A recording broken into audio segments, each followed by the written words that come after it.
Pagkatapos pong masipa ni Christopher Yu, dito po sa ginaganap na US Chess Championship 2024, yung nag-iisang panalo ni Wesley Son nawala.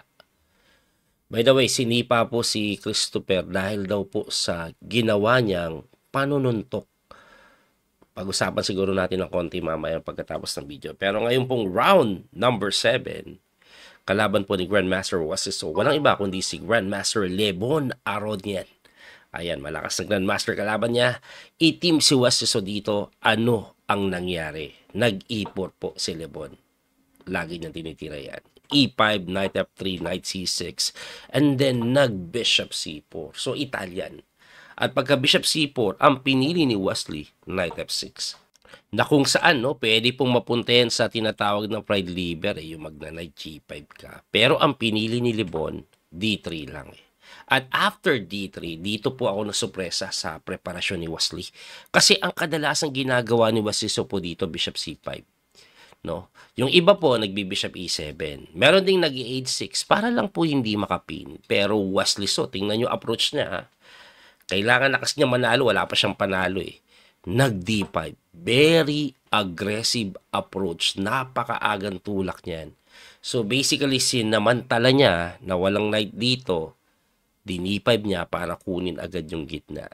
Kinapture po yan, binawi, and then nag-castling lang. After castling, nag-develop si Wesley, Bishop E7 na sinagot ng Rook E1. At ang Rook E1 po, nagbibigay ng matinding pressure dito sa may E5. Ngayon, kung sakaling depensahan mo yan, Bishop dito, tutulakan ka ng D4, medyo alanganin, nasa gitna yung King. Kaya mapipilitan ka talaga, F6 ayun, para depensahan yung pawn. Ang problema sa F6, no, later on kung sakaling mag-castling ka, may pin po sa kabayo.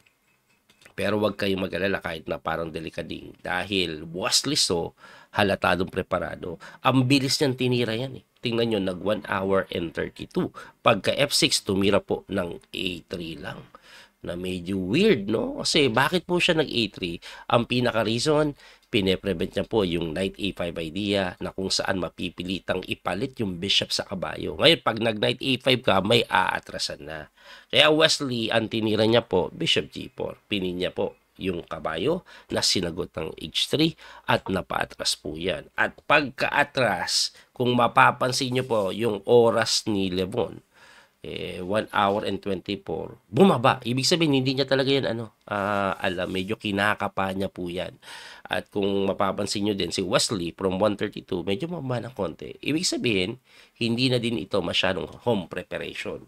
Medyo kinakapa niya na din. Anyway, balik po tayo sa laro. Kung titingnan nyo po, no, yung araw kanina, Knight D2, yan po yung nangyari na before. Aba, linya pa rin pala ito. Pero si Lebon, tingnan nyo ginawa ni Lebon na tumira po ng novelty. First time nagamit ito, Knight C3. Yung Knight C3 na yan, number 1 engine move. Grabe. Pinipressure po yung kabayo. Ngayon, syempre kakainin yan eh. Babawiin ng pawn. At kung titingnan mo, coach, di ba nasira pawn structure niya? Yes, yun na nga po yung dahilan. Kaya Knight dito kadalasan tinitira. Pero yung Knight C3, nasira man yung pawn structure mo, grabe yung bishop. Hindi ka makakasling. Hindi ka makakasling. Pero Wesley So, mabilis pinawalan to. Knight A5. Knight A5 lang. Ina-attack yung bishop. Ayaw mo ako magkasling, patayin ko yung bishop mo. Siyempre, atras yan. At pagka-atras, C5 lang. With the idea of C4. Mabilis tinira ni Wesley So yan. Though, sabi ng engine, hindi yan ganun kaganda. Kasi, may tira pala dyan na D4.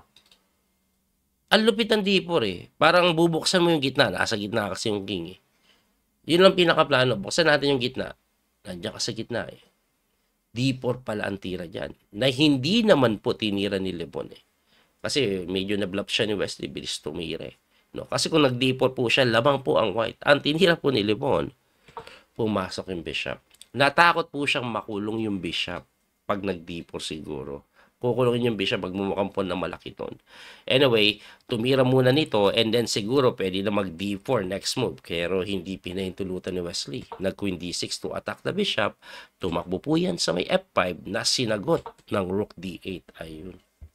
Kung mapapansin nyo, bigla pong lumamang na si Lebon sa oras.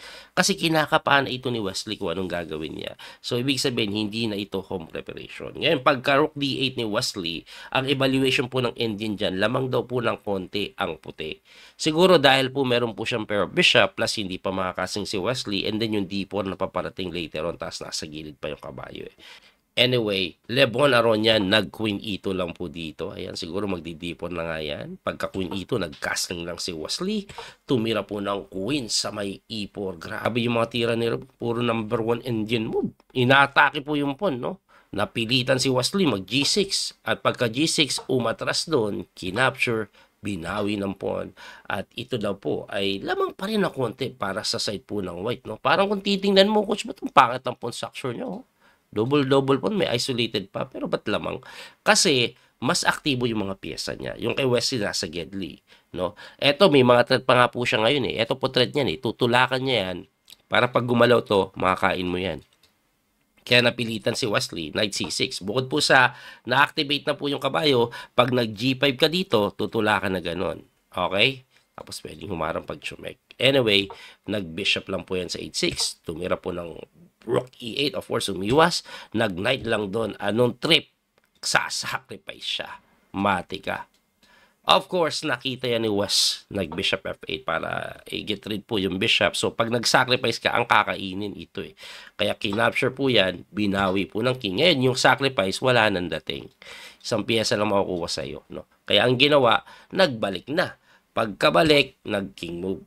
Nagtira po ng knight dito, iikot po sa knight c4 na kinunatan lang ni Wesley. B6, nag-knight c4 na nga, and then queen d5, hinamon na yung reyna, na kinapture, tinakes, and then nag-a4. So, ang plano po siguro, ayaw niyang ipatulak yung pawn. Kaya po siya gumanyan. Anyway, nag-rook d7 lang si Wesley. Bakit? Para tanggal tempo din po. In case na tumalon doon, wala nang inaatake. At pagka rook d7, nag-rook na nga po sa may b1. Bakit? Kasi pag tinulak agad nga, may b5. So, eto, walang b5. Pero si Wesley, hindi po pinansin yan eh. Nag-f5 lang. Umatake sa gitna, na kinapture, takes, and then nag-rook e3. Ngayon, bakit kaya hindi siya nagtulak? Siguro kasi kakainin lang. Kakainin lang yan, no? Anyway, pagka rook e3, may idea po yan. Later on, lilipat dito, mag-check. Nag-rook e6 naman si Wesley. Pag chumek, kaya harap ko itore. So, ang ginawa niyan, nag-G3 na lang. Ang aking pagkakaintindi sa G3 na yan, bukod po sa makakatakbo yung king later on papunta doon, pwedeng pumunta dito yung tore, mabigyan daan para maatake yung isolated mo ni Wesley sa may H7. So, si Wesley, nag-king lang po sa F6 eh. Nag-king G2 na nga. Nag-H5 lang si Wesley. Bakit? Aba, para po in case na atakihin na ganon, iilalim yung tore sa likod. Ayun. So, ang ginawa po dyan, nag-rook lang sa iwan. E de dumipensa si Wesley, tumira po ng king move, tumira lang po ng rook move, tumira po ng king move ulit, nag-rook move ulit. So, basically, sabi ni Wesley, wala na, tama na. Pareho na tayo hindi makapag-improve eh. Hindi naman po maitulak basta-basta yan kasi hindi papansinin. Tapos gaganon lang. May heal pa yung pawn structure. Diba? Hindi din po makaalis masyado yung mga pyesa kasi nga may pressure na binibigay dito yung tatlong pyesa. Mamaya pwede mag-F4 eh. Pag gumalaw yung pyesang isa. Di ba? Kaya ang ginawa po ni Wesley yan, nagpabalik-balik na lang. Ang kalaban naman, nag-rook na po sa H1, kuma-counterplay na. Ayan na nga yung idea ng depensa. Rook H7, umatras, and then umatras lang din yung tore. Bumalik lang din yung tore.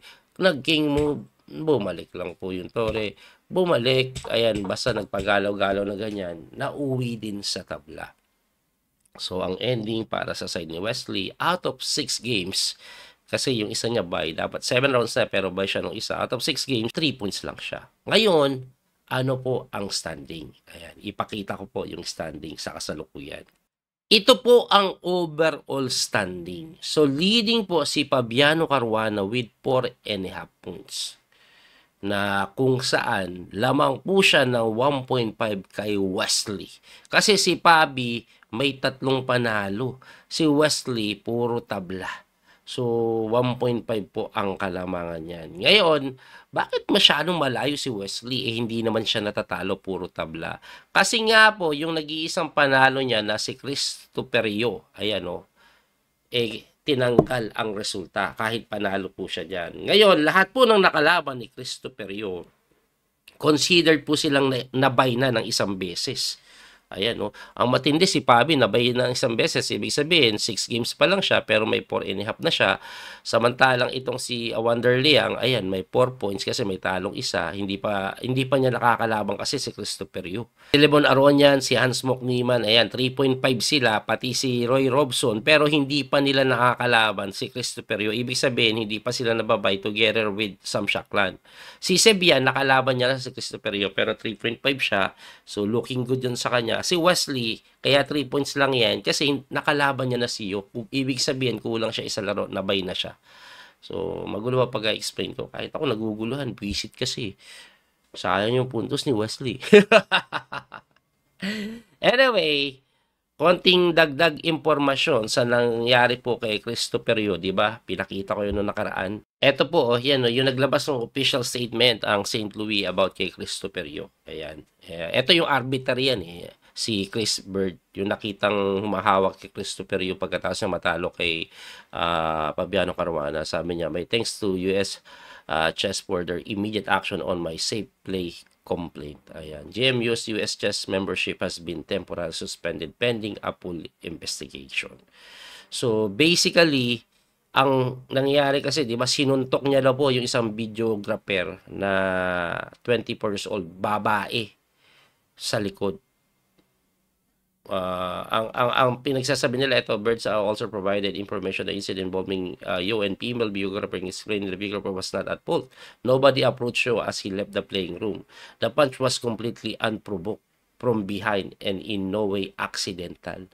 Kaya nga po tumawag daw ng pulis. It further transpired that St. Louis Metropolitan Police Department had been charged Yu with 4th degree assault as he had struck a 24-year-old woman in the back with his fist.